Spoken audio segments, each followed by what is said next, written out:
Welcome to The Business Fighter with Henry Penix. Henry has been the CEO, founder, and consultant to hundreds of companies worldwide. He retired a multimillionaire, financially independent at the age of 35. Henry grew up a preacher's son and was thrown in jail 3 times for various altercations. He knows what it means to come from nothing and have to fight his way to the top. Henry is the business fighter who will teach you strategic skills for winning in business and in life. Don't just spectate, participate. It's time to get in the ring. Hey guys, Henry the Business Fighter coming at you again with a podcast with the world-known, world-famous Dr. Darria Long. She's been seen on CNN responding to the COVID crisis, answering questions every day. She manages to be an ER doctor, writing books, speaking. She does it all. She's the total package. She's talking about being crazy busy. I've been crazy. I've been busy. She's put them both together. So we're going to see how she handles this. Dr. Darria, welcome to Henry Penix, the Business Fighter. Hey, Henry. It's great to be here. How are you? Oh, fantastic. Thank you so much for taking time out of your busy schedule and being on my podcast. Now, are you still practicing and are you still an ER doc?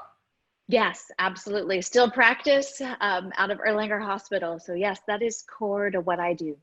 And you do that, you're writing books, you're on CNN every other day. How do you do it all? How do you manage this crazy busy schedule? Well, for one, Henry, is I never say the phrase crazy busy anymore. Okay. But we'll talk about that because I think that mentality itself, just starting there, if people take nothing else from this, is that you just start to catch yourself. Because when you say crazy busy, you apply a judgment to it. And that judgment means we react differently to it. So if people take nothing else, the next time you say, how are you? Oh, things are just crazy. Stop. Are things crazy? Perhaps they are busier than you would like. But instead of getting crazy busy and swirling there, saying, okay, they're busier than I would like, let me take steps to act on it. So Start there. You've got my attention and I want to sit on a couch and just have you talk to me right now. I'm not that kind of doctor, Henry. Yeah. Well, today you will be, please. So your definition is sort of, instead of speaking that kind of into existing and sending out that energy, that vibration or whatever, and having your mind preconditioned that you think you're crazy because you've heard yourself say it, you've got a different approach. I want to dig into that and I want to dive into that. And I want our audience to listen to this because every one of my viewers is busy and they have 100 things going on at once. So we're going to bring form to that. We're going to bring a format to that you can actually manage and be better at it. But I want to back up first before we get way into this. And I want to know, how did you get started in this? What made you want to be an ER doc? What made you want to get so involved in things? So where you have this true revelation of this being busy, being crazy, the whole thing. Like what started you off when you were young? I think when I was young, I always realized that I ran towards crisis and I ran towards emergency. And it was one of the times, Henry, I don't know about you, but my mind is totally ADHD and I'm going usually in 100 different directions. It's like, oh, squirrel. Exactly. And then I go down that way. Yep. And the first revelation was realizing that not everybody runs towards emergencies and not everybody feels that moment that they can do something then. And 2, realizing that when I'm in that crisis mode is when I'm best in flow. It's when I'm not thinking about my to-do list and everything else. I'm thinking about the one thing in front of me. So those 2 things were really powerful in realizing that I could make an impact. Now, but then how did I make this lesson of crazy busy? In part, it was because in my own life, so I'd go in the ER and feel totally in control. And then in my own life, I developed an autoimmune arthritis. I had 2 small kids. Like at different points in my life, it did not feel in control. And I started to wonder, what am I doing in the emergency department and how can I extrapolate it? And I realized It's not something magical that we do in the ER. It's because we've learned systems, we've learned the mindset. And I realized those are the same skills. We can learn those in our own lives. And so I just started applying it myself and sharing it with others. So you had to have a pretty big confidence level, you had to have a lot of confidence in yourself to be able to run toward an emergency and think that you could really do well and make a difference and not be afraid of it. Where do you think that stemmed from? Like what, I want to get just a little deeper into that, because not everybody thinks, most people don't think that way. I think the biggest thing is getting out of your own head. Because Henry, we all get nervous. We all get scared. And when there's a patient that I have that's in crisis, it's not out of hubris. It's out of my focus. Instead of focusing on, oh, I feel nervous, this is overwhelming for me. It's more, this person needs me. And I'm at this moment the best person to help them. And so I think if you put, I mean, science shows that. That's the science of compassion. And when you are feeling fight or flight and chronic stress, our brain and our focus narrows because we're just focused on survival. When you add in compassion and you see this other person in front of you, that actually studies have shown that it widens our perspective. So you can be more creative and you can see more solutions. So compassion is really how I do it, is saying this person needs me. And that can overpower your inner feelings of your own personal fear. Because we all get scared. But it's what we do next with it that matters. How do you get out of your own head? I mean, I want to go down this path just a little bit, because you're an ER doc. You made the statement, you feel more comfortable in the ER room than you did your own life, which is crazy to me in a good way. I'm going to have to stop using that word now. Thanks, I think. Yeah, right. But how do you get out of your own head? Like, my listeners are mainly entrepreneurs. Some are middle level business guys, girls. Some are top level. Whether you're doing $1,000 transaction or $100 million transaction, I've talked to them all, and everybody gets in their own head. Some people can't even. They get paralysis from analysis, so to speak. So they're thinking about it so much and all the other components. They don't just go do the work, and they talk themselves in and out of deals and being wishy-washy and flip-flop in and out. How do you get out of your own head, focus on the task at hand, and do well at it? Yeah, so you're exactly right. How do you get out of it? Because it gets in your way. Just like I mentioned, it narrows your point of focus. It narrows your executive function. It narrows your chronic stress, lowers your ability to make judgments. It increases your anxiety. So how do you kind of end that? So one is compassion. We talked about that. Two is training. You know, I as an ER doctor, it's because I've done different things 100 different times. So whatever is your focus niche, go become the best at it, so that you're not telling yourself, I'm the best with nothing underlying it, but you truly are the best in one niche. Train, repetition, and just keep practicing. That training is what gives you the confidence. Number two is look at what you can control. There are so many different things. I tell a story of one night I was working in the ER, and security called me and they said a patient you just admitted was going on the elevator up to the 4th floor to be admitted. The elevator broke. She's stuck between the 3rd and 4th floor and she's having chest pain. Well, that was not a scenario that was in my textbooks. Like that was nowhere in the textbooks. And we all have moments. We're all having a global moment like that where we're thinking, this COVID, this wasn't in the contract, right? Right, absolutely. Where was that? And so I had to focus on what I could control. I couldn't fix the elevator. I couldn't get my patient out of the elevator. I had a couple of things. I could figure out what was going wrong and I could make her feel better. And that's what I focused on. I didn't let the other bigger picture that was out of my control get me distracted from the one thing I needed to do. And then I think the third thing is something that we do in traumas. You have a patient that comes in and there may be multiple different things wrong and you can suddenly get distracted. Their leg, their toe, their head. We focus, we do the A, B, C's. And I think this is really important. When you have 20 different things that you're worried about, figure out the most important thing you have to fix and figure out the one next thing you have to do. Put the rest of it aside, focus on the one, and don't focus on the rest until you've gotten that one done. And then you do the next. I've told people before, you don't need to necessarily see what's at the top of this staircase. You just need to know where that next step is and then take it. Yes, exactly. And then if you take them one at a time, it elevates you to a point that you'll start seeing the end, but it's not a point to you yet. Just what's that next step? And the ADHD comment. Yes, I'm very guilty. I've seen many squirrels in my life. But that would even help me to prioritize. What do I need to put in front of me today? Because I get hundreds of people calling me all week long. I have to answer questions, et cetera, et cetera. But if I can prioritize in my mind, and I think maybe just taking out 10, 15 minutes to try to prioritize, what do I handle today? What are the 1, 2, 3 Yep. things I need to get finished today? Let all these other things, and I love what you said about things being out of your control, because I'm a fixer and I think I can make an impact on about any situation that I enter into. I'm not saying that braggadociously, I just have that in me. Right. But I can't. But me thinking I can, when I get calls from other people or whatever, I'll jump from this to this to this, Right. and then I'm not effective in any. Versus if I would have finished this, took the next step, finished that, took the next step. And for you, doing that pattern is life or death for people.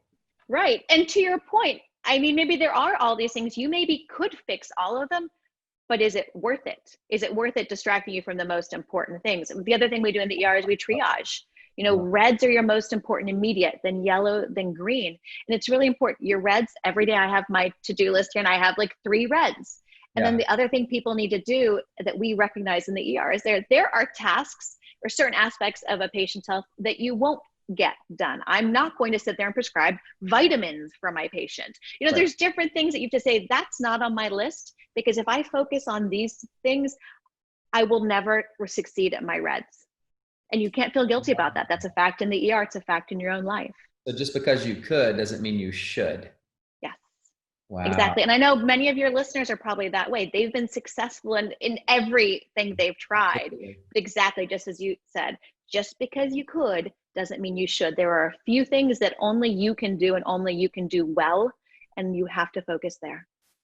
If I can take this recording back and take a picture of your face saying, just because you could doesn't mean you should, I'm going to make a GIF and I'm going to play that to myself. I'm going to put you up in the right-hand side of my screen. I love it. That's so powerful. You put me right next to that lion behind you. Or maybe have the lion say it. You are the lion behind me. That's awesome. That's so good. Okay, so you've already, you know, I always ask my guests to drop some golden nuggets on my listeners. You've already dropped like 20, and this has been amazing. So going through your system, let me take a quick 30-second pause and ask, how do people find you? How do they get more of you? This information is so good. Surely you've got someplace people can go and find out more about you. Yes, and I would love to connect with your audience as much as possible. I know they're like super smart, super intelligent people. And that's the message I try to bring, is to exactly that audience of how to use the best of science to make our lives healthier, better, and easier. Yeah. So the most immediate way they can follow me is on Instagram. Of course, I'm on Instagram, Facebook, Twitter. But right now with COVID, with the headlines changing so much, people are overwhelmed. They're having headline whiplash. And I realized one of the easiest ways is to start posting my videos there on Instagram. So people can ask me questions. I often will do another video, or I'll even do a CNN segment based on it, like we did on masks yesterday. So Instagram is great. Of course, Facebook or Twitter, all those places. And then on my website, Dr. Darria, is that how you're Yes, of course. D-A-R-R-I-A? For those who aren't, so Dr. D-A-R-R-I-A. Yeah, so Dr. D-R, D-A-R-R-I-A. And it's at Dr. Darria, Instagram, Facebook, Twitter, LinkedIn. And that's also my website address is drdarria.com, because your listeners probably like 2 quick freebies that we have there. One is that you can get your crazy busy score. There's a crazy busy score quiz. And after you take that, you get the End the Crazy Busy toolkit, which has a lot on helping to triage your life, helping you to kind of drill back on that. And then, yeah, exactly things to help based on the feedback I've gotten from people after my TED Talk. And then the other one was one I partly created for myself and partly for my friends. And that's the weeknight dinner blueprint and meal plan. It's for everybody who, when it's Tuesday at 6 p.m., your family's hangry and yelling, you know, what's for dinner? And, you know, next thing you know, you're eating pizza or whatever it is, cold pizza. So it's for those people. It's easy meals, 2 young kids, really easy. I do. I have a 3 and a 6-year-old. So this I made out of personal need. Desperation. A lot of desperation. Yeah, exactly. So awesome. Both of those are on my site. They can get that there. And they can get that from your website. And then the other things, the videos and like that, mainly Instagram, you said. You live there mainly. Yeah, exactly. Of course, they can reach me anywhere else, but that's where I'm most active. Okay, so if you had to sum up everything that we've talked about and give me your top 3 golden nuggets, and even if you want to repeat some, please do so. There's some science behind that as well that I won't get into right now, but but give me your top 3 takeaways that my listeners could say, hey, I heard this. I want to send it out to all my friends because Dr. Darria said this. What are your top 3? Okay. Well, one is a quotation. I hope I can quote somebody else. But that is one quotation that I live by is Eleanor Roosevelt's quotation: never accept no from someone who doesn't have the power to say yes. I think for all of us. Wow. I have never heard that. You haven't? No. Oh, for a business fighter. I mean, No, I know. you. You just gave me a punch in my own ring. Wow. I wouldn't punch you too hard because then as an ER doctor, I'd have to go. You'd have to fix it. Fix my work. I love it. Love it. Okay, say the quote one more time. Yes. Never accept no from someone who doesn't have the power to say yes. Wow. Love it. Okay. Big one. Big golden nugget. Yes. The other one is, as we talked about, crazy busy. We tend to wear it as a badge of honor, or we tolerate it. And the truth is, we are not our best when we are under chronic stress and crazy busy, but it doesn't take magic to get you out of that. You can solve it just the same way we do in the ER, so that you can look at those double doors of your life, just like I do in the ER, and know that whatever comes in, I can handle it. And everybody listening can feel that same way in their own lives. I love that. And you've got a program sort of based on that you can help people and continue their okay, good. Yes, okay. Absolutely. So, anybody who's curious about more information on that, I do coaching on that. So it's info@drdarria.com. Okay, perfect. And your third golden nugget? My third golden nugget. I think, again, the third golden nugget comes from looking at this moment where we're all feeling so overwhelmed and feeling really stressed, and realizing that there's the externalities, and then there's the internalities, how we feel about it. And our lives, everything has been smushed together, right? Yep. We had our work and we had our person, we had our family, and it's been smushed together. Yep. I think, again, if you lead with we can create boundaries again. Find ways to create boundaries, whether they are your morning rituals, whether they're your end of day rituals, whether they are batching your work. So when you are working on those reds, you're turning off your phone, you're turning off your email, you're turning off your text, you're turning off all those distractions so you can focus on those things that are your reds and not feeling guilty about it. Remember, as I said, from the emergency department, there are things that I acknowledge I won't be able to get done, because I know that if I get distracted on all those things, I have no hope of saving my reds. Love that. Oh my gosh. I'm going to rewind this. I'm going to watch it several times. I am going to make that GIF and love it. Okay. So I think I would be doing my audience a disservice if I didn't ask you this, especially during COVID-19. You've got CNN calling you so much. You finally set up a thing that you could do it from your home.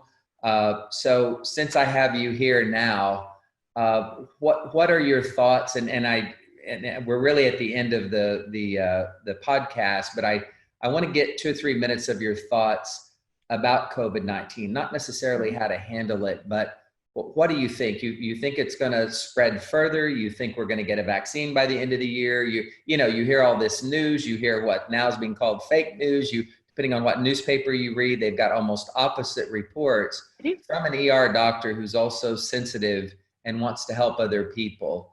What's the real scoop? What do you feel like is we're in for the next year or so? Yeah, you're exactly right. I felt like the news is, everybody has just gone to polar opposite ends of the spectrum. Yep. And it's frustrating for everybody. It's frustrating for me as well. Yeah. That's why I started creating these videos. This last week, it's been daily videos on Instagram just because there was so much. Wow. COVID's going to be around. I would love to see a vaccine happen as soon as January 2021. I don't know that that's going to be the case. And even if it does, that's 6 months away. And the reality, what I realize is so many people have been asking me what scenarios are safe, what can they do? Because we all have to be vigilant. We all have to be smart. Right. So I actually created a framework called the 4 Ds, because I can tell you what scenario is safe right now, but when the data changes and incidence and prevalence changes a week from now, that may not be safe anymore. Yep. So I want you to think about this, and this is for people who are low risk. People who are high risk still need to stay firewalled away, but people who are low risk, if you're weighing an activity, I want you to think of density. How packed are people in there? Distance, can you be at least 6 feet apart? Duration, are you there for 2 minutes, or are you there for 2 hours? And degree of activity. Are you sitting quietly speaking, or are you singing, shouting, exercising together?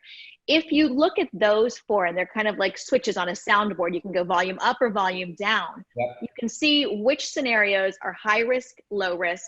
And if maybe 1D is high risk, you can look at that individual factor and say, okay, how can I titrate that back down to make what I'm trying to do low risk? Everybody can use that then. Now it doesn't matter what the statistics are, because you can make that decision for you as an individual. And I'm also working with a number of companies for them to use that framework in their company to protect their employees and their customers, but yet optimize their business. So it's the 4Ds. Oh, I love that. Love that. A quick question that a couple of viewers have been asking me. Is it safe to fly?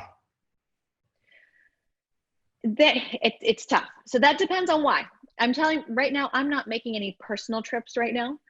If you have a professional trip that you really have to make that you cannot do virtually, then you just have to weigh that. You know, you need to be somebody who is healthy. I wouldn't want somebody who has medical problems flying. Healthy, try to do nonstop. Also pay attention. You want to wear your mask throughout the entire plane ride. And then also don't forget about like everything else besides a plane ride, going through security, waiting in the waiting lines at the airport. Pay attention to the entire scope of the trip and where you're staying. So you have to think through all of those things. The 4Ds helps you with all of those as well. Yeah, no, I love those 4Ds. I've never heard that before. And that's so important.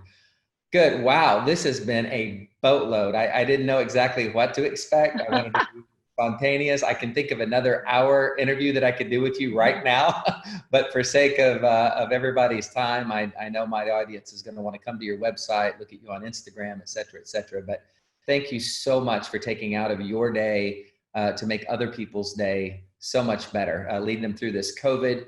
Remember, guys, Dr. Darria. A lot of people ask me, what can I do for you, Henry? What can I do for your guest? You can take this video and you can share it with 10 of your best friends. If you have heard something in this video that you think might be important to some of your friends, families, your boss, wherever you work, whatever the case may be, share it with at least 10, because when Dr. Darria takes out of her day to do something like this, the greatest satisfaction she gets is knowing that it's spread to hundreds, thousands, and millions of people to help. That's what she does. She's there to help in the ER room. She's there to help you. So Dr. Darria, thank you so much. And I hope we get to do this again very soon. Thank you so much, Henry. It was my pleasure. Look forward to talking again. Okay. Bye-bye.